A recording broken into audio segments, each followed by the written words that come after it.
Part 1. A modest proposal for preventing the elderly and the infirm from being a burden to the vital and viable people of the country, and for making the coronavirus vulnerable who subjugate us beneficial to the public, by William J. Blasey. End the coronavirus clampdown. Protest government enslavement to the coronavirus intolerant. Freedom and liberty can only be obtained by breaking the chains of servitude to the elderly and the infirm. Reject the extraordinary extended survival to those whose existence offers nothing while endangering the future of mankind and the planet. In 2011, then New York City Mayor Michael Bloomberg was captured on video saying, in essence, society can't waste resources treating a 95-year-old with prostate cancer as opposed to treating a 30-year-old with the same condition. The coronavirus outbreak of 2020 necessitates this issue be revisited. For a primer, read 5 Days of Memorial, Life and Death in a Storm-Ravaged Hospital by Sherry Fink, and Playing God in the Nursery by Jeff Loyne. In memory of Jonathan Swift, who in 1729 published a modest proposal for preventing the children of the poor people from being a burden to their parents or country, and for making them beneficial to the public, quote, that the remaining 100,000 may, at a year old, be offered in sale to persons of quality and fortune through the kingdom, always advising the mother to let them suck plentifully in the last month so as to render them plump and fat and good for the table. A child will make 2 dishes at the entertainment for friends, and when the family dines alone, the 4 or high quarter will make a reasonable dish, and seasoned with a little pepper or salt will be very good boiled on the 4th day, especially in winter. People die, and the elderly and infirm are supposed to die. To remain in power, elected politicians promise those decaying and defective in our society continued survival no matter what the cost. To extend respiration of the weak and non-essential, the government rulers in the U.S. since the 1980s have stolen the labor and limited resources from the viable people under the altruistic guise of protecting the vulnerable. The vulnerable what? The inconsequential, worthless, and pointless among us who are with no intrinsic value other than to those who can gain power or turn a profit. The promise of ever more prolonged existence without reciprocal equal societal benefit from the ever-demanding, incapable, and decrepit can only be accomplished by the enslavement of the viable. The coronavirus draconian measures with rubber-stamped judges, ending livelihoods, closing beaches and outdoor basketball courts to the youth, and arresting pastors for holding church services and people for holding parties evidences the absurdity that we live in. And sadly, this is no April Fool's joke. The following is a modest proposal for preventing the elderly and infirm from being a burden to the vital people of this country and for making them beneficial to the public. You may refer to this video clip in short as William Blasey's A Modest Proposal. Jonathan Swift wrote something similar in 1729, so hopefully the video is not going to be pulled. To those of you smart enough to know you aren't going to die from coronavirus, that's over 90% of you, why on God's earth would you agree to the government stopping you from working or going to the beach, going to a restaurant, or playing or watching sports, or drinking scotch or vodka? Do you seriously believe the government should be able to tell you you have to make a sacrifice so that an elderly or infirm or sick person will live another day, month, or year? And that such a person in a prior time, prior to the profit-driven medical industrial complex, they wouldn't even be alive. There's probably in this country only about 6% who would actually benefit either economically or gain more control from this chaos.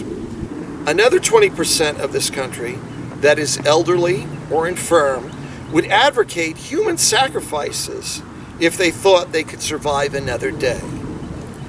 This is directed to the vital people out there, and that includes anyone who has children or grandchildren who are minors that you care about. If you let the government tell you that you must sacrifice your economic future and your children's economic future and your livelihood to keep the elderly and infirm alive. Be prepared to have a government that is going to harvest your and your children's organs so that certain geriatrics and infirm will continue to exist.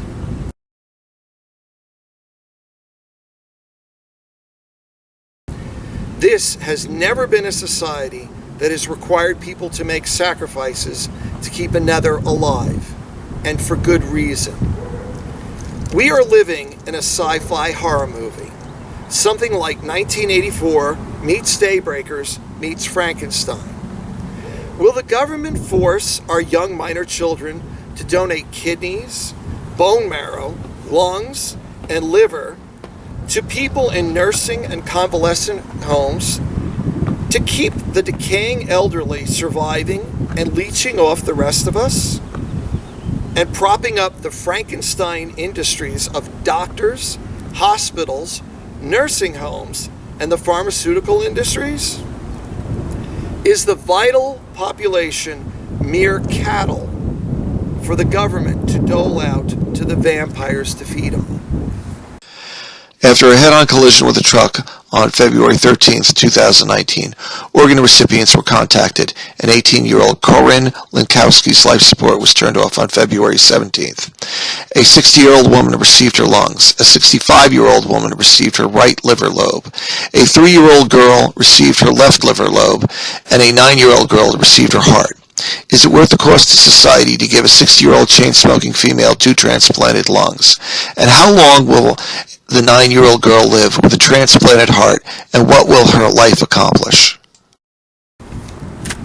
It is March 30th, 2020. Some 17 days since, on March 13th, a declaration of national emergency was made by our President Trump in the USA. 15 days ago, the CDC suggested that across the nation, no more than 50 people gather in one space. That was on March 15th. And 14 days ago, on March 16th, President Trump advised us that we should all be in groups of no more than 10. On that day, there was a cascade of states that started, with the exception of Nebraska, Iowa, and Wyoming, to shut down all public schools or close both public and private schools. To make matters worse, governors like Pennsylvania Governor Tom Wolf and his visually humorous medical doctor Rachel Levine also closed down public colleges. And I have 2 kids who are at one, and now they're back at home, instead of being at school and learning. During the intervening period,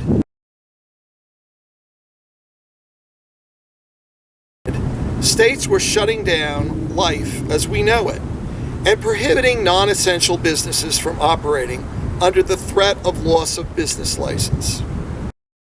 Ending life as we know it included New York banning young people from enjoying the weather and playing basketball on public outdoor courts. In states like Florida, the local law enforcement fascist pigs were shutting down the public beaches to young folks who just wanted to live life to the fullest. The Florida government determined life for the living should not go on in order that geriatric, barely animated 80 and 90-year-olds with houses a block from the beach could ambulate in wheelchairs and walkers and breathe another day so they could feed their cats and take their dogs to yet another $1,000 treatment at the vets. There is a thing called civil disobedience, which was absent from the beaches and the New York City public parks. The government has done a great job keeping the lessons of the past, from Henry David Thoreau to Gandhi to Martin Luther King, out of the classroom. If thousands of people took to the Florida beaches and the New York City park, would the government seriously put them in jail with the gangbangers and robbers and rapists and drug dealers? If they did, that would be self-defeating. Prison is a perfect medium for COVID-19. And if you take a lesson from the 1970s and 60s, such a move would probably end the government as we know it. And when the government is broke, it's time to change the government, not the players. In states like Pennsylvania, the coronavirus tyrants are Governor Wolf and his physician general, Rachel Levine, a medical doctor transgender who looks like a super ugly woman. You got to take a look at this, folks. You just can't help stop laughing. Their ridiculous draconian measures resulted in GameStop's business license being pulled and resulted in all liquor sales being banned. More than bizarre, considering there are no sports on. So what exactly are guys without girlfriends and wives, or with girlfriends and wives, who work in almost exclusive pink-collar jobs in the medical field where a vagina and breasts are apparently requirements? Exactly what are the guys supposed to do? They can't play sports. Kids can't play sports. Can't watch sports. Can't gamble on sports. Can't drink unless it's a 6-pack or 4-pack. And can't go out to a restaurant or movie. Now, I want you all to notice how walking or plodding or rolling in a wheelchair in a grocery store with hundreds of other people, something the elderly participate in, is permitted. And with one grocery store employee after another testing positive for the COVID-19 virus, it's a good bet that the grocery store is a much riskier place to catch the coronavirus than a basketball court, restaurant, or beach. Then we have the media trying to whip up a frenzy. The local Express Times, around March 25th, in a Steve Novak article, reported that people under 65 in Pennsylvania are getting coronavirus in direct proportion to their percentage of the population. Now, it doesn't take a medical doctor or a math major to figure out the coronavirus is like the flu or the common cold and would infect the population ages at the same rate. Yet Novak reported, quote, in announcing the data, Levine said it is important that younger adults do not ignore risks posed by the novel coronavirus and continue to observe safe practices by staying at home and avoiding large groups of people, end quote. All right, so now, what risk is transgender Levine talking about? Considering young adults, unless having another health issue, they are extremely unlikely to be hospital-owned, let alone die with the COVID-19 virus. Why exactly would the young care about being exposed? Teenagers worried about granny or auntie keeling over aren't with the crowd at the beach or the basketball courts. And if they were, they wouldn't be making any visits to the nursing home or the rehab center. They wouldn't waste their time on the almost dead. They'd spend their time with the living, like they should. All right, first of all, in general, the government doesn't give a damn about you or your health. Back in the early 1980s, when herpes infections were soaring and AIDS was the worry because of the government propaganda that heterosexual fornication was just as risky as homosexual buggery and intravenous drug use, a private organization sprouted up where people were tested for sexually transmitted diseases and prospective sex partners could have their STD status previewed by others. And what happened? New York State shut the organization down on the ground that it violated the rights of people with HIV and herpes. So people's desire to fornicate while spreading herpes and HIV, according to New York State, was paramount to people's right to join a private group to protect themselves.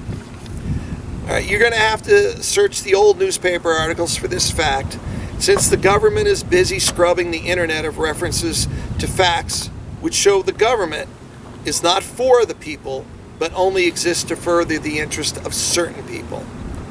And in that particular case, it was serving the people in government who had herpes.